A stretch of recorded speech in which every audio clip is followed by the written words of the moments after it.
Hello again, Lorenzo here. Today I'm going to do an unboxing and review of the brand new Hot Toys Back to the Future II Marty McFly. I also have with me the Marty McFly from the first Back to the Future that Hot Toys put out a while back, and I'm going to do a side-by-side comparison of the head sculpts because they are different. And while the initial one had some complaints, mostly sort of like along the lines of a deer in headlights look, which I kind of understand. I guess they were trying to emulate the expression that Marty had in the poster when he's looking at his watch and he's half out of the DeLorean. But instead of a shock look, it just kind of looks like deer in headlights, like somebody kind of caught off guard. It doesn't look as good as it could, but I think it is a great likeness nevertheless. Now with the new head sculpt, as you'll see, if you go online, there's quite a few more complaints. I think in general, a lot of collectors have just gotten kind of whiny and picky about these figures when they come out. Listen, Hot Toys and any other manufacturers are under no obligation to pump these figures out. It is a gift to you to own one. It is a privilege to own one at the price point that they're at, especially. So for you to pay upwards of $250 to $280, almost $300 for a figure, just to complain about it as soon as you get it out of the box, you might want to reevaluate what it is you're doing in collecting these figures and maybe taper off a little bit or discontinue entirely until you could reevaluate things. Because if opening up these boxes and putting these figures on display is not getting you pumped, that's what it's supposed to do. So anyways, let's take a look at it.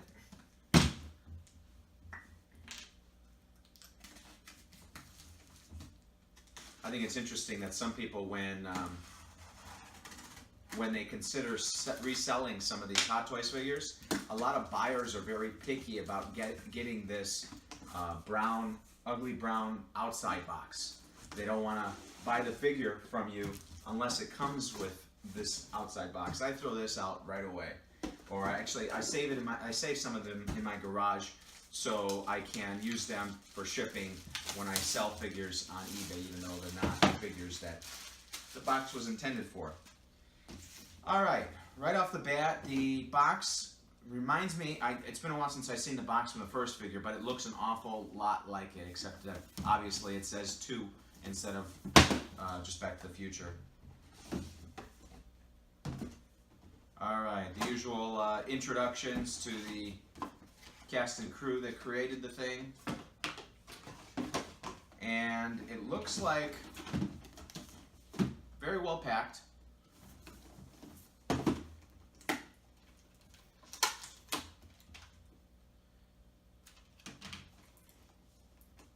All right, let's dig into this thing a little bit closer now. All right, so we have right off the bat on top here is 6 additional hand options. I used to call them hand jobs, but I feel that's not socially acceptable.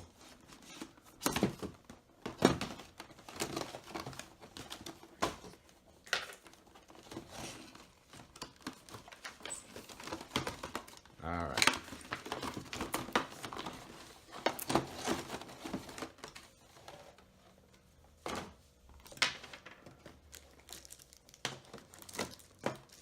Let's dig right into the figure first off. All right, so right off the bat, maybe it's just me, but the head seems a little bit too big for the body. I know he was short, so maybe the head is to scale, but I just don't notice it as much on the first figure. Let's do a side-by-side comparison right off the bat.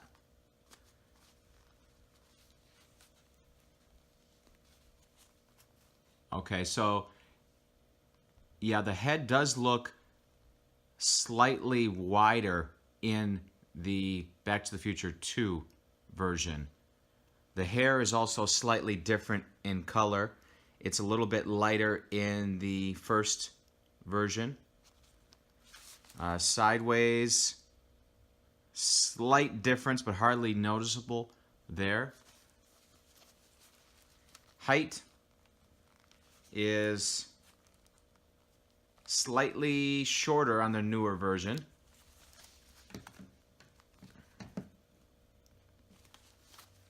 Other than that, it looks pretty good. I'd have to say that the eyes look a little bit glossier on the first version than the second one. And I do like the mouth closed on it as well.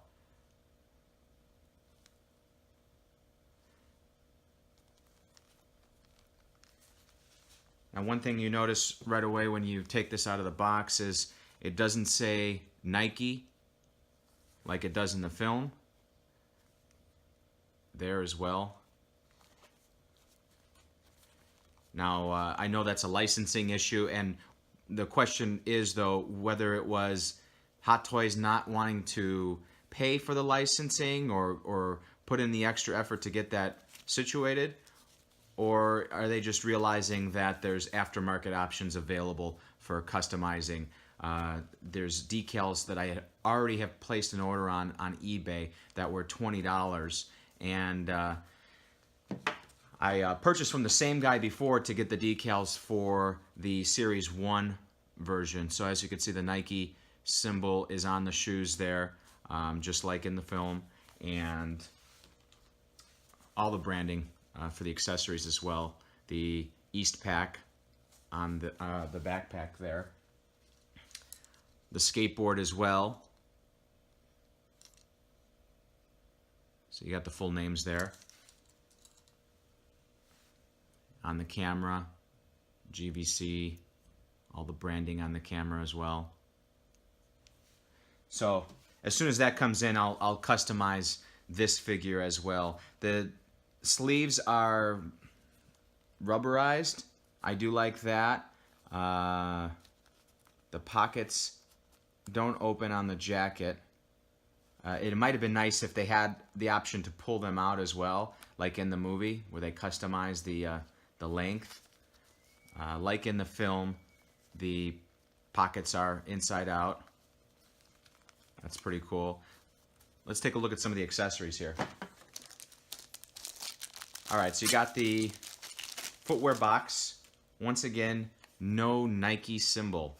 So that will go on as a customizing option. I can't see taking the shoes off and putting them in this box, but it'll be nice to put on display next to the figure. We've also got the hoverboard. Once again, no branding.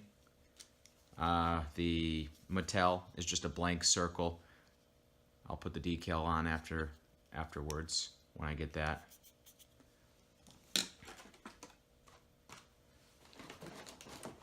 Some people have been complaining about the base. It's a water sort of effect. The idea here is to have it on display like the scene when he was using the hoverboard over the water and it was stalling because it was not over a solid surface.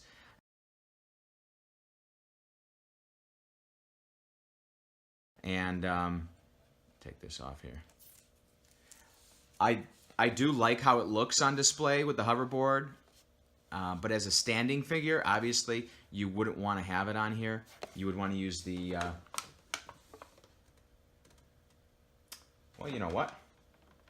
It doesn't look like he doesn't even come with a standard base. That's I haven't even seen this in the other reviews. It kind of baffles me because every Hot Toys figure that I've ever gotten, it has both a decorative base, if it has one, and then it has a standard oval base with the nameplate. And this doesn't seem to have one. It's kind of shocking to me. So if I want to display it without that big base, I will probably have to use the base from the first figure, or buy an extra one. Yeah, that's just it's kind of weird. Oh well. So then you have the Pepsi bottle, absent of the Pepsi logo. I'll put that on later. You have the bag from Blast from the Past and the almanac that goes in it. The almanac is a little bit thin. I think they could have put a lot more pages in there, but it's readable, so that's impressive. It has a cover on it, because if you remember in the movie, he had this cover over I believe it was a Playboy magazine. So that's pretty cool. The futuristic USA Today, and looks like this is readable as well. That's pretty cool. And probably the one thing that's gotten the most complaints is the hat. So there's hair that you change out with this version. So you switch that on like that, and then you could put his cap on like that. So there were some complaints out there that it wasn't shiny enough. And I would tend to agree. If you look at the movie, there is quite a more drastic shine to it, a hologram type effect to it. But you got to keep in mind that was material. This is plastic, hard plastic, and I think they did a pretty good job, nevertheless, the way they did it. Other than that, I think it's a great figure. If you're a Back to the Future fan, I would say as a priority, you'd want to have the first version, because I think it's a little bit more iconic than this version. But if you can spare the money and you're a big Back to the Future fan, then picking this one up is definitely a good thing to do. And coming up soon, I will also have the unboxing and review of my Doc Brown. He should be coming shortly. And I have a custom Doc Brown that I bought a while back that was beautifully done. And I will do a side-by-side comparison of that and a review. Thanks for tuning in. Have a good one.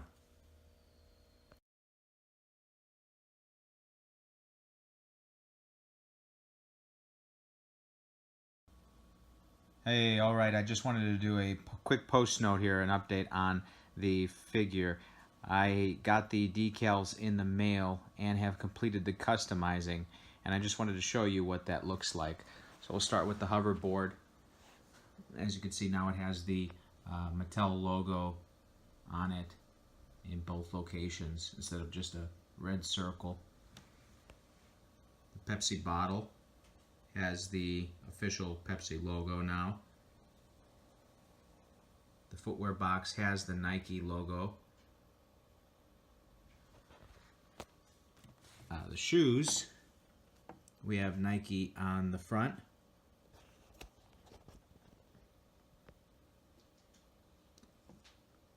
And the symbol on the side. And Nike Mag on the back.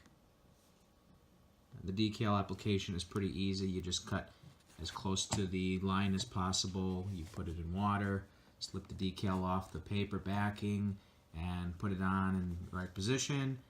Soak up some of the water with a paper towel to get the rest of the moisture off, and then let it dry a little bit, and then afterwards just put a sealer on there.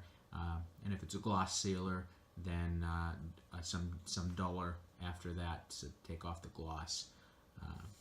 As you can see, I didn't take the gloss off yet, but yeah, all of it came out pretty good.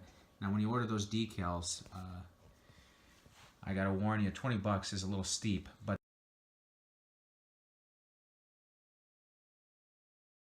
there's more than one set. There's a few extra sets there, although you wouldn't need them. I think he's just trying to justify the higher price point by throwing in a few extras, or maybe he's assuming that you're going to mess up a few times. I don't know. I'd rather just have strictly one set, and then pay the appropriate price for the one set. So here's the contact info for those decals. That's Bad Mother Tattoos and Customs, and he does quite a few different options as far as decals, tattoos and accessories go. He does. I got his tattoos for Die Hard, the Bruce Willis figure. I've gotten some other stuff from him too. He does some really good stuff. But like I said, sometimes the price point is just a little bit more than I would prefer, and way more than I know he pays for having it done. So you could get him on Facebook, you can get him by email, and you could go on his eBay store. And thanks for tuning in.